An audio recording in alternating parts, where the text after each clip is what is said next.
Good afternoon, everybody. How are you doing on this Tuesday? Ooh, excuse me. It really is very grey and very overcast from where I am. I was out earlier, it was raining, which is no fun, but now it's become really grey and overcast.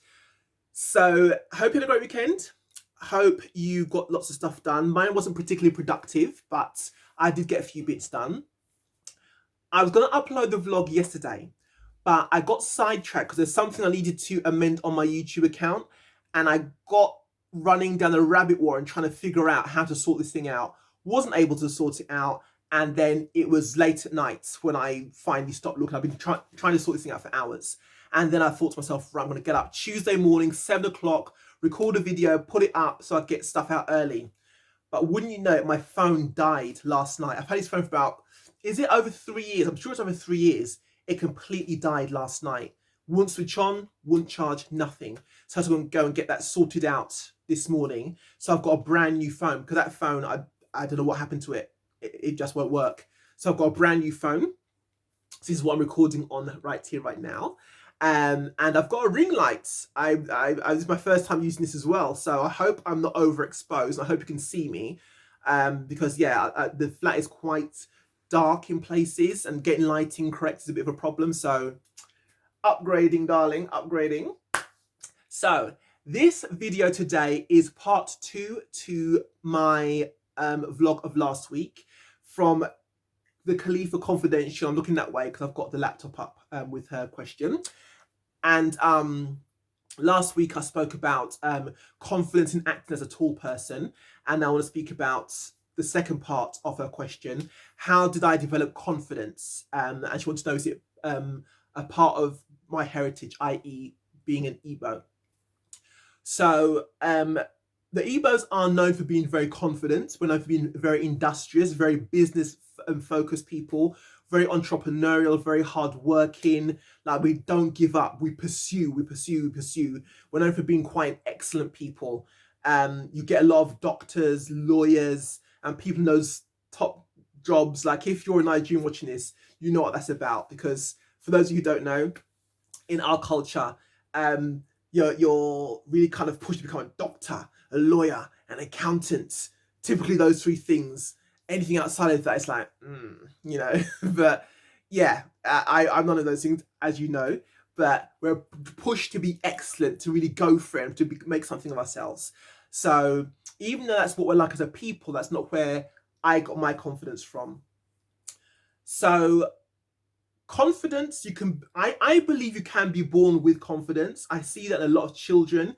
If you remember being at school, you might be aware of some children who just like, they just weren't fazed by anything. They were able to rebut anything that anybody said. They're able to stand up for themselves, and a very strong sense of identity in who they were. They weren't pushed around, you know what I mean? They weren't bullied or anything, but just like were very self-assured. And that comes from, I believe, being in a very nurturing environment.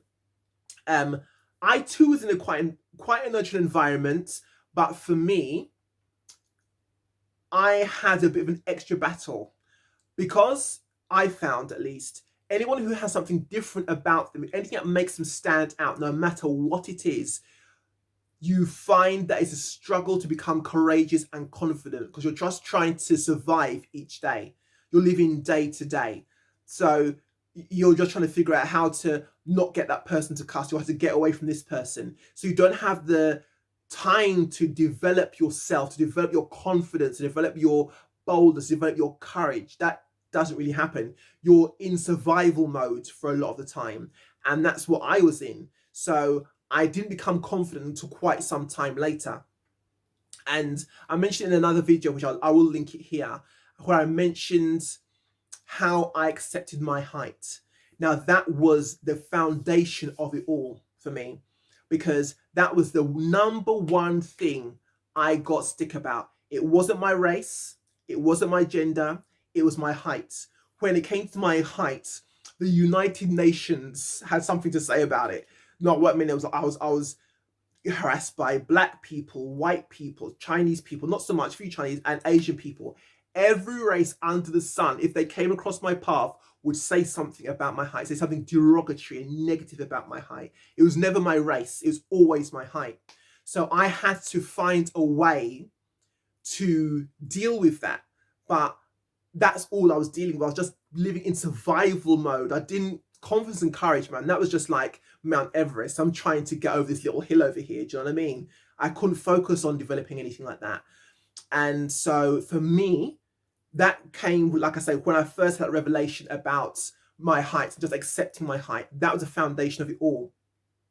Then the rest of my confidence built as I applied myself to things. So like I mentioned in my last video, when I applied to acting school, having never done anything like that before, and the experts in the industry, these people are in the industry as we speak. They are currently directors, they are currently actors or actresses themselves. They saw fit to take me on at a higher level because they saw something in me. So that also helped to boost my confidence. So if you're confident, if you lack confidence because of a skill, that can be done quite easily. Do you know what I mean? Just find someone to help you know how to do it better, and then you become more confident in it, then that'll take care of itself. As a result of that confidence that was instilled in me way back when, I'm finding that I'm growing in confidence as a person more and more and more. And part of that is that I find I am perfectly at peace standing in my own truth, regardless of whether or not people stand with me.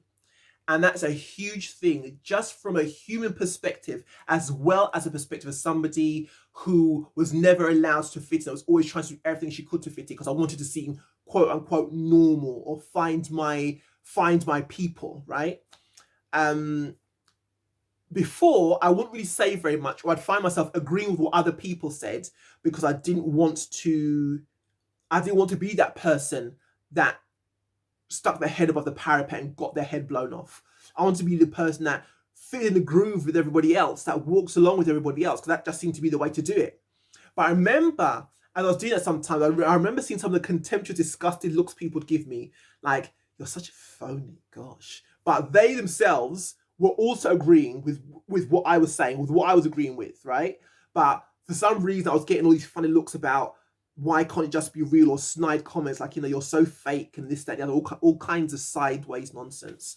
But the next level of my developing my confidence as a person was when I started challenging the pastor of my old church. If you're in a church setting, typically that's not what you do. The pastor is somebody just like you listen, you receive wisdom from them, and you take it on board. You don't say anything back. You don't have anything to challenge. You just sit there, nod and smile and shuffle off after he's given you the benefit of his great knowledge. Yes, I am being sarcastic. But after something had happened, it's like something fell off my eyes, like scales fell off my eyes, and I could not look at this individual in the same way anymore. I was working for this individual, and I just couldn't. I knew I had to stop working for him. I knew I had to come away from him because, when Maya Angelou says, when someone shows you who they really are, believe them. This individual showed me something that's so foul that I couldn't pretend I hadn't seen it. And I could not align myself with such a person anymore. So I remember I took time off to think about it. And I just eventually stopped working for this person. As that happens, my friendship circle decreased massively because people were more my friends because of who I was aligned with, who I had access to. Do you understand? They weren't friends with me. I was like a stepping stone to this person. So that was a bit of a blow, but it was also, in a very strange way, it kind of bolstered my confidence, bolstered my courage. I can't quite figure out why it did that. Maybe because I now have the truth that these people weren't really my friends, so I could just like draw a line under that and move on. Or maybe because it now made it easier for the eventual step I took of coming out of that ministry altogether. It made it easier because these people weren't my friends anyway, right? But in between that, I started to challenge him on the things he was saying. I started to challenge him because I could see the game. I saw what was going on, and I started to challenge him about it, whereas that was unthinkable before. And A, being working for him, and B, in that sort of ministry where you just don't do that, right?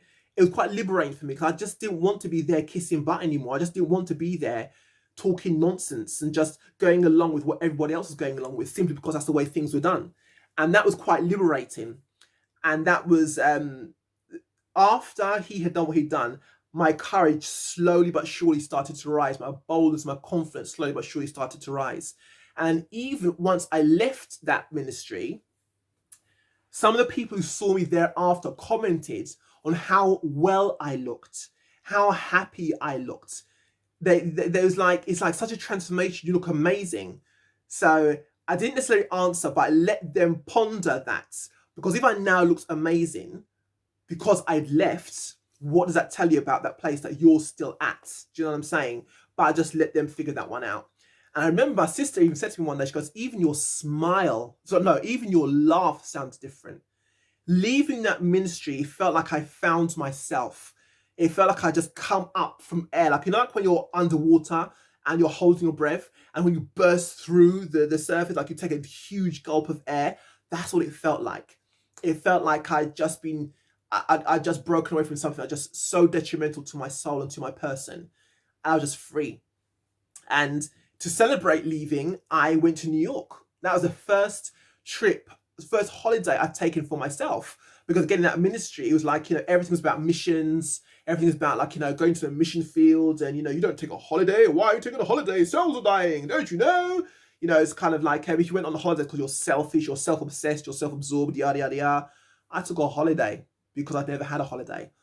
And I loved it. I loved it. I loved it. I loved it. Wouldn't go for as long as I did last time, but I loved it. And that just, again, was another brick in my wall of confidence and courage. And that's continued to build over the years. Not to say that I haven't stumbled and fallen in areas of challenging things. There's certain things I should have challenged. I didn't challenge them at the time. And I beat myself up about it for years afterwards. But again, learn the lesson. You know that when this, or should this thing arise again, should these situations arise again, I would definitely challenge them on the spot, no matter what the end result is. Because at the end of the day, I've got to respect myself as a person. Do you know what I mean? I realized two things. There's two things that also enable me to become bold and courageous and just be confident. Number one, I will never at any one moment of time be everybody's cup of tea. Nobody at any one moment of time will ever be everybody's cup of tea. Somebody somewhere will despise you for something, whether the offense is real or imagined. Those are just the facts. You can be the nicest person, like smiling like a demented clown. Somebody will want to punch your face in for that. Facts. Just point blank. There's this YouTuber. She's young, a lot younger than me, so I don't typically follow her channel. But I was looking at her channel again the other day, and the things this person had to go through on account of people just hate her without a cause. Some tried to get her kicked out of her apartment. They went to what they call the people that manage apartments. This is an American thing, and started telling lies on her to try and get her kicked out of her apartment. They started posting lies about her on the internet. They've created all of these web pages and all of these YouTube channels and Instagram channels solely dedicated to slating this girl. They even go so far as to try and get to know her friends and family on a personal level, to try and get some dirt on her to post up on YouTube. And she's just baffled by it, because she has literally done absolutely not a thing to these people. She doesn't even know who they are. The only reason she knows of their names is because their names are appearing everywhere that she has a social media following, or on her friends' social media, slating her off. But she has literally done nothing wrong. So you can be as nice as you like, as sweet as it's possible to be. And they even called Child Protective Services on her twice for no reason, just to try and mess with her life, because they've got it in their head. They do not like this individual. It is an irrational hatred. And you're dealing with human beings. You're going to get people that like that. So you're never going to be everyone's cup of tea at any one moment in time. I've accepted that.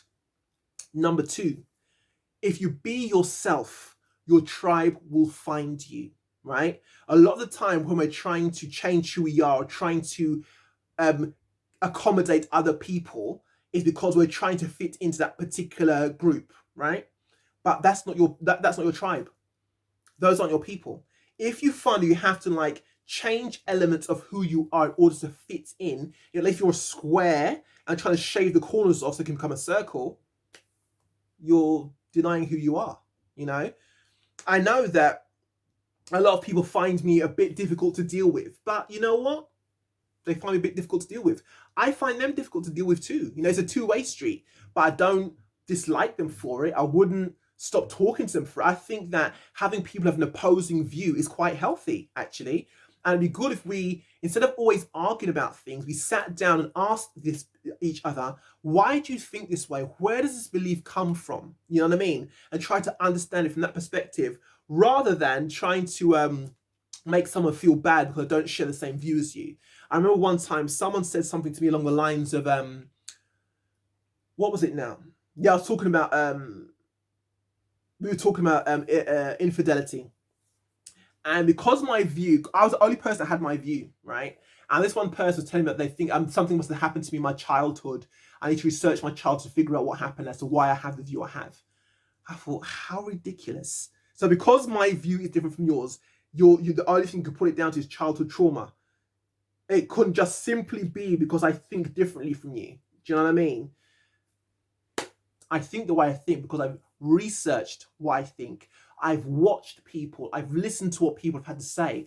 I've observed things over a number of years, sometimes decades. I watch things a lot. I study people for years and years and years and years. I watch trends. I watch patterns. I look. I inquire. And then I draw my own conclusions based upon all of the research I've gathered. A lot of the times, what I think, my most strongly held beliefs are based upon research, are based upon experiences that I've had or other people have had. I study hard. I study people and things hard and then draw my own conclusions. I don't feel the need to impose my beliefs upon other people because I'm confident in who I am.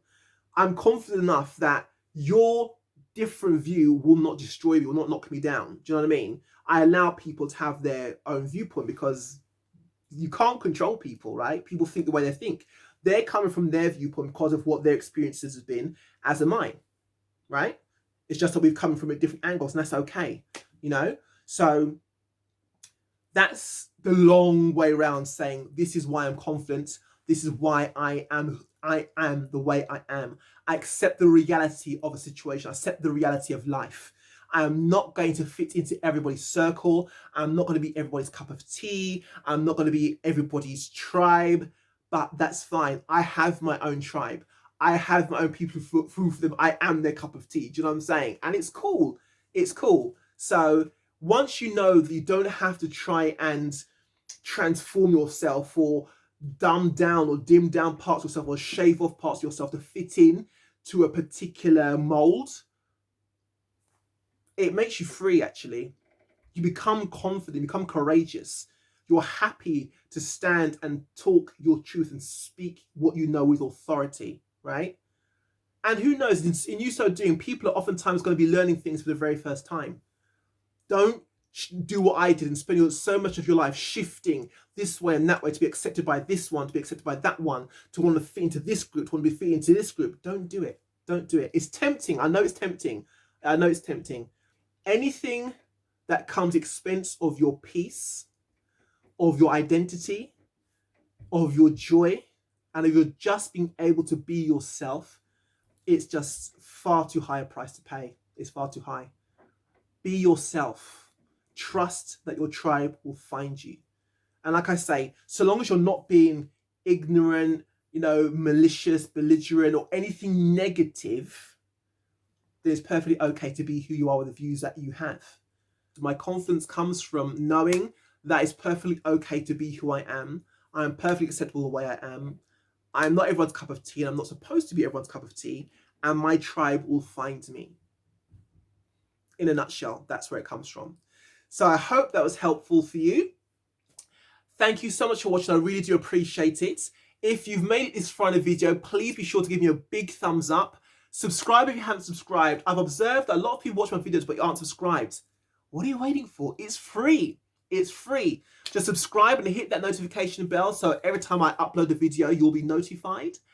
And please feel free to leave a comment. Please feel free to follow me on Instagram and we can stay connected. So I hope you have a wonderful day. What's left of it? Oh, today's Tuesday. Ooh, I've got class at 7. Almost forgot that. So yes, I'll be at class and I hope that goes well. Fortunately, we don't have any lines today, so I'm not panicked about it. But enjoy the rest of your day and I will see you again during the week. Bye-bye.